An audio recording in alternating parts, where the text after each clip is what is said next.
Magandang araw mga kababos. Narito ang latest news ngayon sa PBA. Boss Al Francis Chua, sinabing ito ang pinakamahirap na championship nila sa Ginebra. Troy Rosario magre-retiro na sa PBA. Macau Black Knights may malakas na import sa Governor's Cup.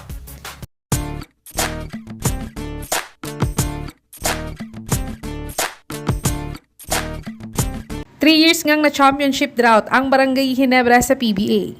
Ito ay dahil nga sa pag-trade nila sa star big man nila dati na si Christian Standhardinger. Matapos ngang mawala si Stan sa kanila, ay talagang huminang scoring at depensa ng Gene Kings. Pero dahil nga sa pagkuha nila sa PBA draft kay RJ Abarientos, ay nagkaroon na ulit sila ng scoring machine player. At every conference at season nga, ay talagang nag-i-improve ang laro ni Abarientos.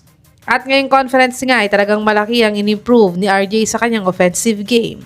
Kaya dahil dito nga ay nakuha niyang Best Player of the Conference Award ngayong Commissioner's Cup.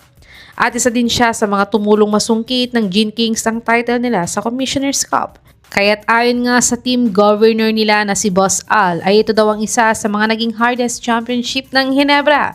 Simulang naging sports director siya ng SMC since 2013. Kaya't salamat daw sa Diyos na nakuha nila ang championship na to after 3 years.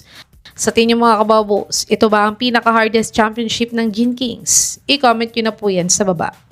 At dagdag na balita nga para sa kanila ay si Troy Rosario daw ay magre-retiro na sa PBA.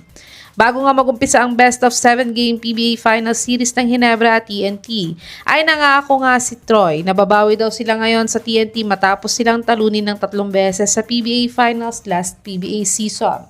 At na-fulfill naman ni Rosario ang pangako niya sa mga Ginebra fans. Dahil sila nga ang nag-champion ngayong conference. Kahit ayon nga kay Troy ay masaya daw siya at nagawa niya yung role niya sa team. At finally daw ay healthy siya na nakuhang championship at hindi pa man daw siya magre-retire. Pero kompleto na daw ang PBA career niya dahil sa pagkuha ng championship para sa Ginebra. Kayo mga kababos, ilang championship pa kaya makukuha ni Rosario sa Ginebra bago siya magretiro sa PBA? I-comment nyo na po yan sa baba. Tumungo naman tayo sa balitang may malakas daw na import ang Macau Black Knights ngayong Governor's Cup. Last conference nga ay disappointing conference ang ipinakita ng PBA guest team na Macau Black Knights sa PBA.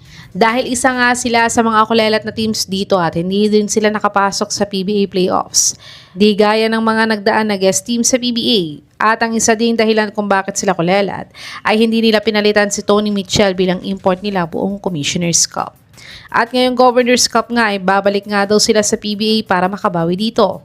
At ang bagong import na kinuha nila ay si William Douglas. Si Douglas ay isang China CBA import at siya ay 6'5" at 27 years old pa lamang.